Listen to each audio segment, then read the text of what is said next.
अविरल अथाह सागर धारा, ममता की वही सरिता है। वात्सल्य भरा है तन मन में, वो माता परम पुनीता है। वो जननी है नव जीवन की, उनसे ही सारी सृष्टि है। वो दयामयी है वंदनीय, वो माता प्रेम कविता है। प्यारे दोस्तों नमस्कार। आज मैं एक मातृ प्रेम से सराबोर सभी माताओं के सम्मान में एक छोटी सी कहानी लेकर उपस्थित हुआ हूं। उम्मीद करता हूं आपको अवश्य पसंद आएगी। जब से विवाह होकर इस घर में आई थी तब से सास ससुर देवर ननद पति सबकी सुनती आई थी।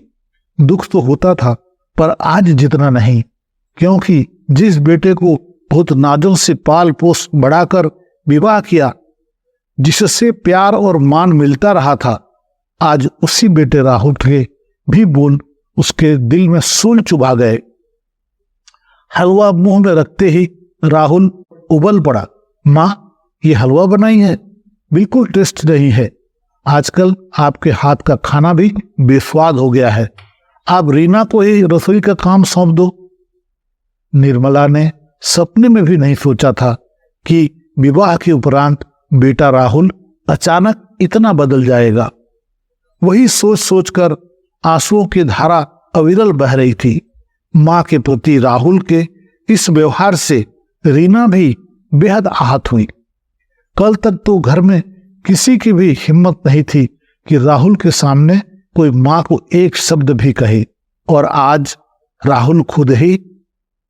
रात को जब राहुल अपने कमरे में आया तो रीना ने नाराजगी जाहिर करते हुए कहा, क्या जरूरत थी मम्मी जी की बनाई हलवा में मीन मेख निकाल उन्हें भला बुरा कहने की? उन्होंने पूरी दोपहर खड़े होकर आपके लिए बनाई थी। इतनी अच्छी मां ही नहीं, सासू मां भी नसीब वालों को ही मिलती है। आज शायद वे बहुत रोई भी हैं। उनकी आंखें लाल हो रही थी। पानी पीने के लिए किचन की ओर जा रही निर्मला के कानों में बहू के यह शब्द पड़ते ही उसके कदम कमरे के बाहर राहुल का आवाज सुनने के लिए ठिठक गए।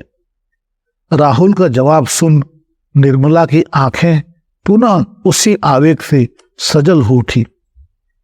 रीना, तुम्हें क्या पता मम्मी को यह 2 लाइन कहने के लिए मैंने किस तरह दिल पर पत्थर रखा है।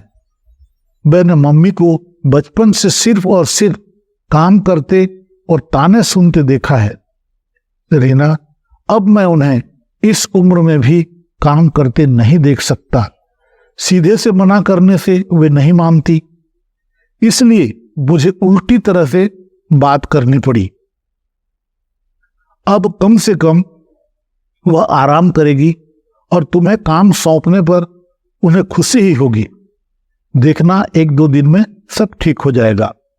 रीना राहुल का चेहरा देखते ही रह गई। पहली बार राहुल इतना अच्छा लगा। निर्मला पुत्र का मातृ प्रेम देख अभिभूत हो गई। जीवन का सारा अवसाद एक पल में धुल गया। दोस्तों, कहानी निश्चित ही आपको पसंद आई होगी। यदि कहानी पसंद आई तो कृपया मेरे चैनल को सब्सक्राइब करना मत भूलिएगा। साथ ही वीडियो को लाइक करते हुए अपने दोस्तों को शेयर कीजिएगा, बड़ी मेहरबानी होगी। दोस्तों, आज के लिए बस इतना ही। फिर मिलते हैं एक नई कहानी के साथ नेक्स्ट वीडियो में। तब तक के लिए आप सदा खुश रहें, आनंद से रहें, मुस्कुराते रहें, अपना और अपनों का ख्याल रखें, अपने सेहत पर ध्यान दें। शुक्रिया दोस्तों, शुक्रिया।